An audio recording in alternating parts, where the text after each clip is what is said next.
Right, so Revenge for Jolly. It's quite weird, but kind of fun. I mean, the IMDb score is a very fair, given obviously the film it is, but I can kind of see why it got that rating because it's so weird and different. But I quite liked it. I wouldn't say I loved it, I wouldn't say I hated it. I'm sort of in the middle. So definitely lots of things to like about it. I mean, Oscar Isaac from Drive, he's very good. He looks completely different with all that hair. And Adam Brody, I've never heard of. I don't know if he's related to Adrian Brody or is it Adrian Brody or I'm not really massive fan of that person. I think he's been in good some things, but I'm not. That's probably why I don't remember his name.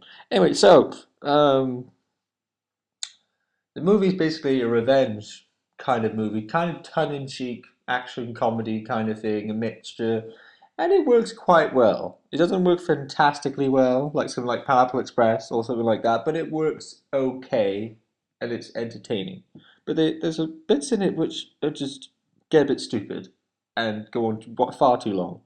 There's a bit near the end where you obviously Kirsten Wiig, and I'm a big Kirsten Wiig fan, and her character's introduced, and there's a wedding reception, and it just goes a little bit stupid in that bit. It goes on for too long, and for some reason they kill a bunch of people at the wedding for no reason, and then this guy starts doing a monologue, and then you just feel like you're in a different movie. And it's just, it's just like what? It's bizarre. And also the bit before they actually go into the wedding, then there's a sort of extended bit of them looking in the trunk of the car to decide which weapons they want, and that for me went on too long. So it's basically just an excuse that well we've got a movie that's about what hour and 20 minutes long, not that long, so let's extend it from like an hour and 15 minutes to hour and 20 minutes, which is a bit stupid in my opinion.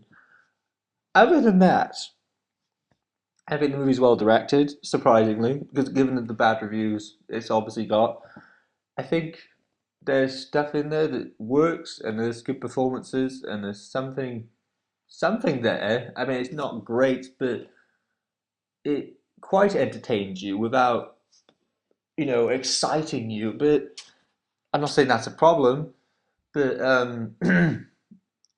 there are things about it that obviously I guess some people get thrown off by the fact that it's a revenge for a dog and stuff like that. But I like that it was kind of tongue in cheek and different. It's sort of like an action and a comedy kind of film, and there are bits that are quite amusing. Obviously not hilariously amusing, but quite amusing. It makes you sort of chuckle and stuff like that.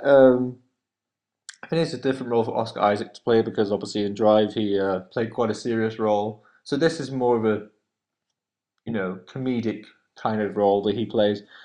Adam Brody sort of plays this sort of unstable guy who's very, very like he can just turn and just be quite violent, and that was quite intimidating in some places, but it worked well. Um, Kirsten Wiig doesn't really get to do anything because she has that bit at the end. I found that, like I said, that whole sequence a little bit ridiculous, and then they've just killed a bunch of people who have nothing to do with what's going on, and she like spits in his face, and then they like mumbles on. That just a little bit silly. That was for me, and given the whole tone of the film, tongue in cheek, it just took it a bit too far. I think. Um, like I said, there are things to like about it. I mean, Elijah Wood has a little performance, and then he's not really in it for that long. And if you know what I mean, it's in the trailer, so I'm not really spoiling anything, and it's pretty obvious. And there is a little bit of playing around with time at the beginning, which was quite fun to watch. Obviously, not on the level of Tarantino or anything like that, but it's still quite good. That I like the way it's shot. I like the way it looks. There's some style to it. There's a good soundtrack to it. And I think it entertains you while it's on. I don't think it's something I return to again. It's not. I'm not going to say it's one of my favorite films because that's not true. But for when it was on, it was quite fun. It's not as good as Violet and Daisy, which I watched before I watched that movie. So but it's still all right.